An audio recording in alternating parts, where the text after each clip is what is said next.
మీ బంగారం తాకట్టులో ఉందా? విడిపించుకోలేక ఇబ్బందులు పడుతున్నారా? అయితే మీ బంగారాన్ని వెంటనే విడిపించి కొంటాం. గణేష్ గోల్డ్. మీరు సంప్రదించాల్సిన ఫోన్ నంబర్లు 9160-266-916, 8712619507. గవర్నమెంట్ హాస్పిటల్లో పనిచేసే డాక్టర్లు సిబ్బంది విధులను ఎగ్గొట్టడం ఆపడం లేదన్న ఫిర్యాదులు వెల్లువెత్తున్నాయి. వైద్య విధాన పరిషత్ పరిధిలోని ఆసుపత్రుల్లో గత కొంతకాలంగా బయోమెట్రిక్ అటెండెన్స్ అమలు చేస్తున్నారు. దీనిపై సరైన మానిటరింగ్ లేకపోవడంతో కొన్ని చోట్ల కొంతమంది డాక్టర్లు సిబ్బంది ఇష్టారాజ్యంగా విధులు నిర్వహిస్తున్నారన్న ఆరోపణలున్నాయి. అనుమతి తీసుకోకుండా సెలవులు పెట్టడం, డ్యూటీలకు సమయం ముగించక ముందే మధ్యలోనే వెళ్ళిపోవడం, ఆలస్యంగా బయోమెట్రిక్ అటెండెన్స్ నమోదు చేస్తుండటం పరిపాటిగా మందిస్తున్న విమర్శలున్నాయి. ఈ కారణంగా చాలా హాస్పిటల్స్లో పేషెంట్లు తీవ్ర ఇబ్బందులకు ఎదుర్కొంటున్నారు పలువురు అంటున్నారు.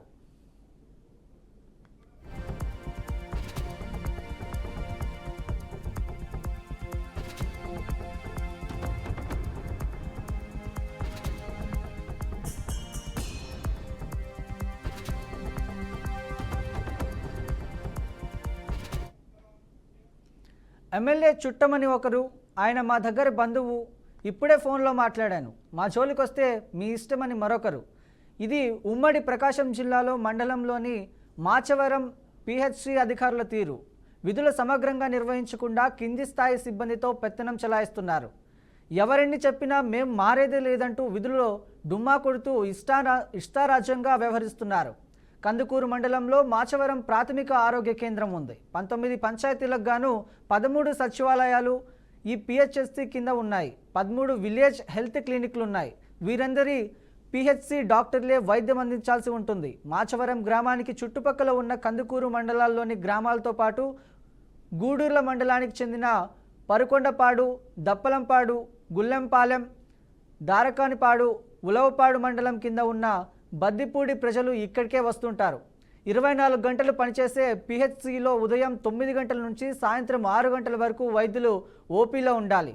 2 డాక్టర్లు ఉండగా ఒకరు పిహెచ్సిలో ఓపీలో ఉండి రోగులను పరీక్షించాలి. మరొకరు 104 వాహనంలో వెళ్ళాలి. కానీ రోజు 2లో ఒకరు మాత్రమే ఆసుపత్రికి వస్తారు, మరొకరు డుమ్మా కొడతారు. విధుల్లో ఉన్న వ్యక్తే 104 పిహెచ్సిలో ఉన్నట్లు సిబ్బంది కవర్ చేస్తున్నారు. మేకపాడులో జరిగే 104 ఏడాది నుంచి ఒక్కసారి కూడా డాక్టర్ వెళ్ళిన దాఖలాలు లేవని గ్రామస్తులు చెబుతున్నారు.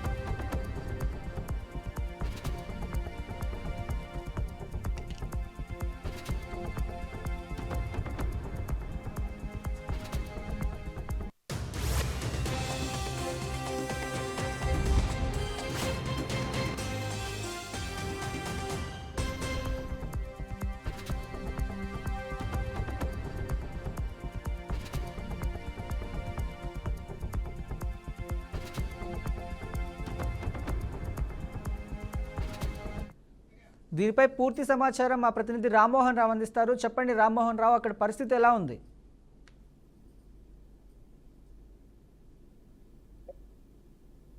Thank you Ashok garu.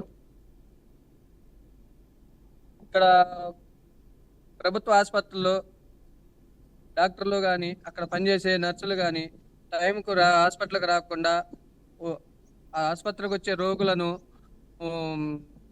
పట్టించుకోకుండా టైంకు మేమింతే, వాళ్ళు ఏదైనా అడిగితే మాకు ఆరోగ్యం పై అధికారులు అంటే ఎవరికి చెప్పుకుంటారో చెప్పుకోండి, మేమింతే అంటూ బెదిరించి ఆ హాస్పిటల్లో రోగులకు సరైన వైద్యం అందించకుండా చేస్తున్నారు. ఇక్కడ యూడిసి వచ్చేసి అక్కడ యూడిసి ఎమ్మెల్యే చుట్టమని ఒకరు రోజు యూడిసి ఒంగోలు నుంచి వచ్చి వెళ్తుంటారు. వాస్తవానికి 9 గంటల నుంచి 4 గంటల వరకు విధుల్లో ఉండాలి. కానీ ఆమె పిహెచ్సికి వచ్చే సమయంలో 11 గంటల తర్వాతే వస్తుంది. ఇంకా రాలేదని ఎవరైనా ప్రశ్నిస్తే ట్రెజరీకి వెళ్ళాలని సాకులు చెప్తారు. కాసేపు విధుల్లో మాత్రమే ఉండి త్వరగా వెళ్ళిపోతారు. అధికారులు పదవి విరమణ చేసిన, బదిలీలపై వెళ్ళిన, పదోన్నతులు పొందిన, సబ్ సెంటర్లకు వెళ్ళిన, హెల్త్ క్లినిక్లు వెళ్ళిన బిల్లుల విషయంలో లంచాలు ఇవ్వాల్సిందే అనే ఆరోపణలు అయితే గట్టిగా వినిపిస్తున్నాయి. వసూలు చేసిన సొమ్ముల్లో కొంత మొత్తాన్ని డాక్టర్లకు కూడా ఇస్తున్నట్టు సమాచారం ఉంది. కొందరికి బిల్లులు చేయకపోవడం, ఇప్పటికీ పిహెచ్ల చుట్టూ తిరుగుతున్నట్టు సమాచారం. మన కందుకూరు పట్టణ పరిధిలోని ఉండే ఆర్ఎంపీలు అనుమతి లేకుండా వైద్యం చేస్తున్నారని, ఒక వైద్యుని బెదిరించి డబ్బులు ఇవ్వాలని హుకుం జారీ చేశారు. దీంతో 2 నెలల పాటు ఆర్ఎంపీలందరూ కలిసి నగదు వసూలు చేసి డాక్టర్లకు ఇచ్చారు. ఆ తర్వాత వారిపై వేధింపులు ఎక్కువై దీంతో చేసేది లేక ఆర్ఎంపీలు ఎమ్మెల్యేలను కలిసి ఈ సమయంలో వైద్యుడిని ఎమ్మెల్యే మంత్రించినట్టు సమాచారం. రైట్.